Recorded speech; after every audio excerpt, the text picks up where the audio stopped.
La dictadura en Cuba es probablemente el ejemplo más perfecto de la mitología de la miseria y de las violaciones de derechos humanos.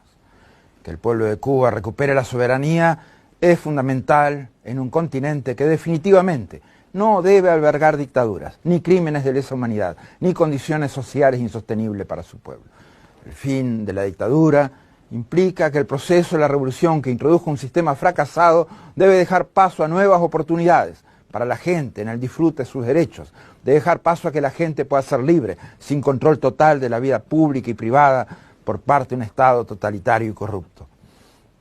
La dictadura cubana ha fracasado en lo que significa acceso a derechos y equidad, ha fracasado su sistema productivo, ha fracasado su manejo financiero, ha fracasado su manejo de la economía. La única forma de licuar sus deficiencias sociales es empujando a su gente al exilio.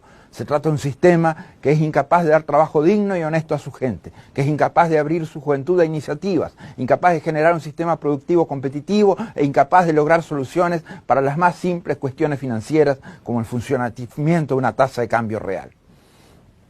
La revolución castrista ha sobrevivido sobre la base de su parasitismo, primero de la Unión Soviética y en segundo lugar a Venezuela.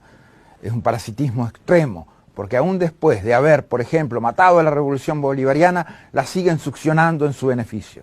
Es el concepto fundamental de la revolución jinetera, vivir de lo que sacan de otros, aún de la manera más sórdida, aún por brindar los servicios más infames, como reprimir, hacer inteligencia represora interna o torturar. Es imprescindible que la dictadura caiga, porque es la única forma de terminar con la impunidad en materia de corrupción, de violaciones de derechos humanos y crímenes de lesa humanidad en la isla. Es la única forma de visibilizar sus mentiras y la fachada que tratan de presentar al mundo, como las falsas elecciones o como el ilegítimo referéndum constitucional, sin garantías de derechos políticos y civiles y cuyos resultados serán ilegítimos. Es necesario terminar con una revolución que costó la vida de gente en decenas de miles de ejecuciones. Esos ciudadanos cubanos fueron ejecutados por tener una diferente opinión política. La revolución castrista, en sus 6 décadas de vida, jamás ha permitido a los cubanos y a las cubanas pensar, elegir y decidir libremente. La libertad individual más básica es inexistente en la isla.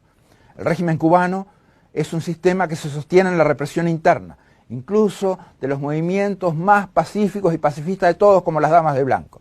Sobrevive del escarmiento político a través de la prisión de opositores, del amedrentamiento político a través de la amenaza y la tortura. Un régimen que no admite ser juzgado y no admite el menor escrutinio por su propio pueblo. Un régimen en el cual silenciar las voces disidentes es la forma de sostener la impunidad de los dictadores.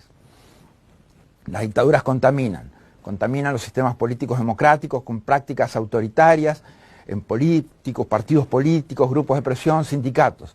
Contaminan con corrupción, llevando a un extremo la lógica de financiamiento espurio de campañas y partidos. La cubana fue la primera dictadura en el continente que se introdujo en el narcotráfico y en el crimen organizado, como mostró el fusilamiento del general Ochoa, mártir de la revolución o paladín del narcotráfico castrista. El legado de esta dictadura es nefasto. Nos deja miles de ahogados y desaparecidos en el mar, millones de exiliados migrantes, nos deja los Marielitos y también nos deja varios intentos revolucionarios fracasados en toda América Latina, con un altísimo costo de muerte, violaciones de derechos humanos y sufrimiento de la gente. Su gran legado es la gente muriéndose en el mar. Su legado son los fusilamientos, la víctima de la tortura, los asesinatos extrajudiciales y las detenciones arbitrarias, la distribución de la miseria, la falta absoluta de libertades y de garantías fundamentales. No hay nada de eso que querramos. Nada de eso le deseamos al pueblo cubano. Le deseamos que puedan ser finalmente una democracia, que cada cubano tenga la posibilidad de un empleo digno, que cada cubano pueda acceder a sus derechos fundamentales sin importar qué piensa políticamente, que cada cubano pueda aspirar y decidir por una mejor vida sin la interferencia de un Estado totalitario en su camino. El pueblo cubano vivió la esperanza de cambio. Esa revolución no la hizo la comandancia, la hicieron todos los cubanos, era de todos y no de unos pocos.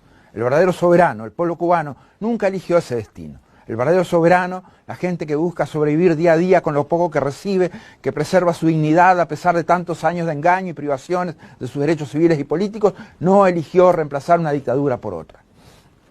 Ese soberano merece recobrar, para no volver a perder jamás, sus derechos a elegir y a ser electos, a expresarse libremente y sin miedo a la represión, a ser verdaderamente libres, a hacer su revolución individual cada día y no resignándose a lo que se les adjudique. No merecen seguir sometiéndose a un porvenir de decisión de privilegiados que hace rato que dejaron de bregar por los intereses de su pueblo. El pueblo cubano, el soberano, merece la oportunidad de elegir su destino, de ejercer su derecho a la democracia, de tener un futuro colectivo de verdad.